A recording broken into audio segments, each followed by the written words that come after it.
Hey everybody, this is Tali Berman, autism specialist and author. And first I want to apologize. I haven't made a video in quite some time.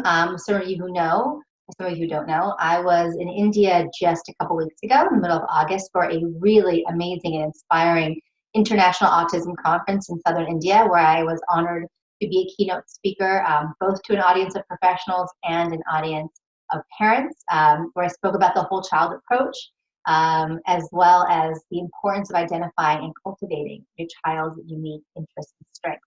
And if anyone's interested, shortly they're going to be uploading those videos and I'll be sharing them so you have a chance to see those or any of the other lectures that were presented there.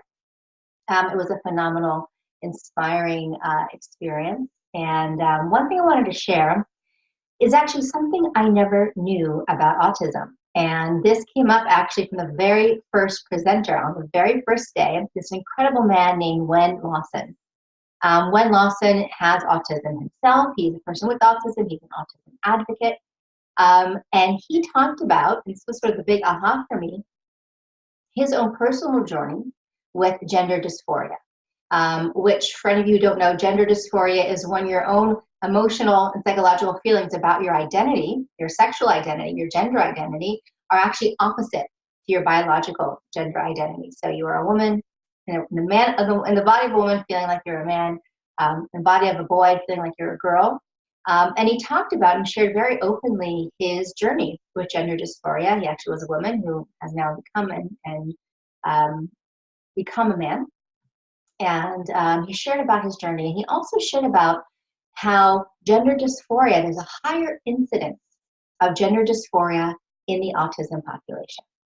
And I thought that was the big aha for me, how there are more people with gender dysphoria within the autism community than outside the autism community. He wasn't exactly sure about why, although his theory, which makes a lot of sense to me, is that a lot of people who may have gender dysphoria are very good at hiding it, about playing the game, about pretending, and maybe people on the autism spectrum either aren't as interested in playing that game, don't know how to play that game, aren't as skilled as pretending, and so are very honest. As we know, people with autism can be very honest, very direct, no games, about their true feelings about whether they feel more like a boy, more like a girl. And he talked about how gender, as many of you might know, really is a spectrum, just as autism is a spectrum. And the importance of being sensitive to that, the importance of recognizing if this might be an identity issue that your child might have or a child you're working with might have, and to really create that conversation, right? So once we have that awareness, and we might be able to see things that might indicate that. And as he mentioned it, I sort of went through lots of different families I've worked with, kids I've worked with, adolescents I've worked with, and see where that could have been the case, and how important it can be sometimes to just have that conversation, to let that child know that this is something that exists. It's something that many different people can experience, and help them to really explore and discover that for themselves. So for me, that was one thing about autism I never knew. It makes great sense to me, and something that I personally as a professional really want to be sensitive about and more aware of. And also with the families I serve, to really give them the tools to be aware of that too and create that conversation. So that was something I really wanted to share with you. There were lots of takeaways in India.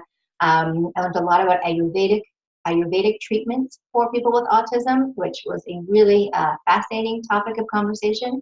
I went to visit a center where there's an autism center, the first one that they created in southern India, where we got to meet the kids and see what they created there, including an Ayurvedic treatment center within the center itself, where kids get all kinds of massages, herbal packs to their heads, really some interesting information, as well as people from MIT who were doing brain imaging work. Anyways, it was a very rich and very exciting conference, but that particular piece about gender dysphoria is something I wanted to share with you. See if that strikes anything within you as you are interacting with your child, or might see something with your child, especially at the ages of adolescence, if that's something that's coming up, to help create a conversation or an opportunity to explore that with your child, if that's something that might be relevant for him or for her. And I want to take a moment just to say, I'm sorry I haven't been making videos for a while. As I said, I just was in India, and then after that, I was in sort of the hustle that a lot of you have been in those last 2 weeks of August before kids started school. My kids are now in school, all in middle school and high school, which is amazing. So hopefully I'll be in touch much more. And I want to make sure you know that now, in just a month's time, I'll be back on the road in the United States doing a tour of my whole child workshop. I'll be in Tampa October 7th, presenting with my colleague, Dr. David Berger, and I'll be presenting on October 14th in Denver. So I'll post links below for anyone who wants to learn more about that. I'd love to see you, meet you in person, and help you help your child actualize their potential. So please, if you're in those surrounding areas, check out those links. And if you know anyone in those surrounding areas, please spread it around so I can reach as many families as possible. All my best to you, and you'll be hearing from me again soon.